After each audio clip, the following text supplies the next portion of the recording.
Welcome back to another episode of Wicked Kitchen. Today we are going to make a North African condiment called Harissa. So Harissa is a very nice spiced condiment I use in the Wicked Party cooking class. You can check out the link right here. Okay, so it's one of the featured sort of condiments that I use when we're talking about canapes in that class. So we're gonna make that right here. To start off with, we're gonna work with the 3 spices that I work with around harissa. Okay, use caraway, cumin, and coriander seeds. So I'm gonna add those to a pan. And I'm gonna go ahead and let those toast. And the reason I'm gonna put that on a medium to high heat, constantly moving them around. The reason I like toasting them is toasting brings those essential oils to the surface when it comes to toasting seeds. It's the same thing if you're gonna be toasting, sesame seeds before you use them or sunflower seeds before you use them, and they get so aromatic. So the difference of using like a raw cumin seed and cumin powder to toasted cumin seed and toasted cumin powder, it's a world of a difference. It brings on such a nuttiness to these spices. So you can see they're a little smoky, so you wanna constantly be moving them around. The aromatics are amazing, so. Some people toast them with a little bit of oil. I like to dry toast them personally.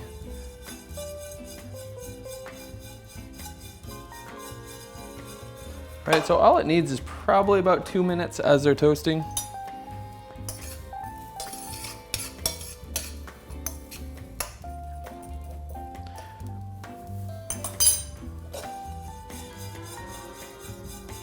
All right, so the base of this, there's many different varieties of harissa, okay? A lot of people use dried peppers, rehydrated. I like to use a fresh roasted pepper. You can also use a little bit of tomato paste or canned tomatoes. I like the sweetness of using pepper. So we're starting off with the spices. You wanna toast them up. And then I have a mortar and pestle here. Now that they're toasted, I'm gonna add those in. All right, opposed to using dried, I love freshly toasting and then grinding. I mean, the potency of a freshly toasted ground spice is massive. So like, again, try it yourself. Like use a already ground cumin seed and then toast it and then grind it yourself and just try it. It's incredibly different.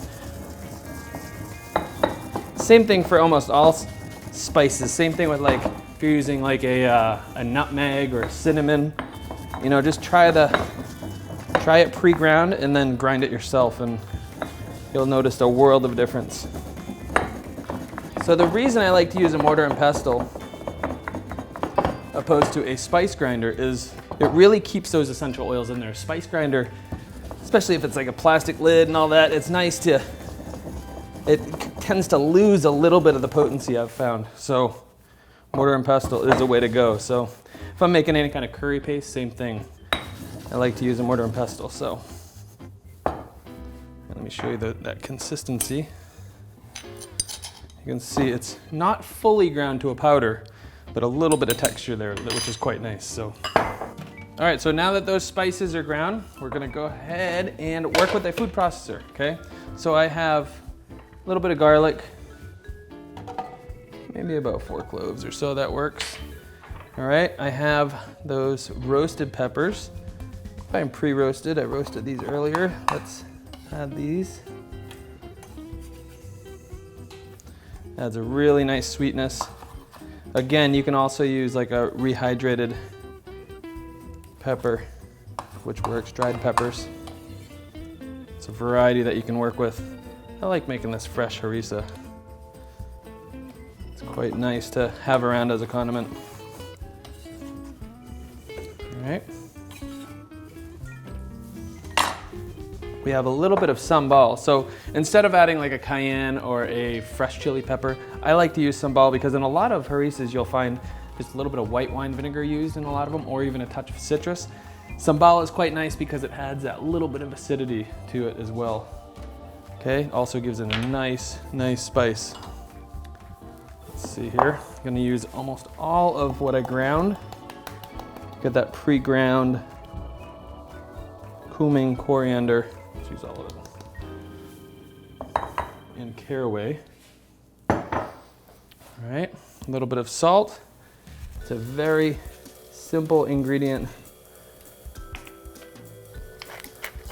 condiment, but it is so nice. So I'm gonna get this blending and I'm gonna emulsify it with some olive oil in there, good amount of pepper.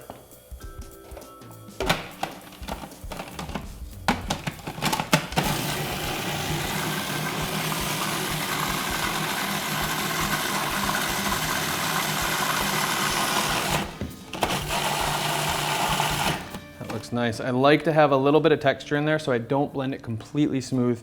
Alternatively, you can use a blender, but again, I like the texture. You can see it here. Is quite nice. It's a little chunky, okay, which is nice, and we're gonna use this in a number of applications. I'm gonna add it to some beans and spinach with some fennel in there, which will be quite nice, which you can follow the recipe. You can check out this link right here. We're also going to add this to some grilled vegetables, some zucchini, some broccoli rabe, which you can also check out this recipe right here at this link. So I'm gonna add this to a jar and we will be ready to go to store this for later use. All right.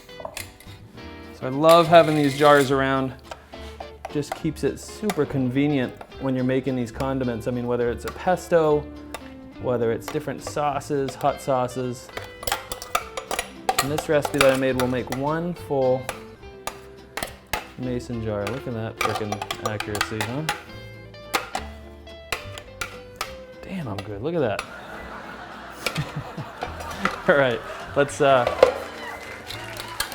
put that in the fridge, and we will use this at a later date to make a number of other applications with it. Excellent as a marinade. Add some olive oil to it. Add a little bit of wine vinegar to it. It's an amazing dressing also. So check it out. This is a featured recipe in the Wicked Party cooking class. Check out the link right here. Thank you so much for watching, you guys. If you like this video, subscribe to our YouTube channel. And for those of you in the UK, be sure to stop by your Tesco and grab something from the Wicked Kitchen line. Thanks for joining us.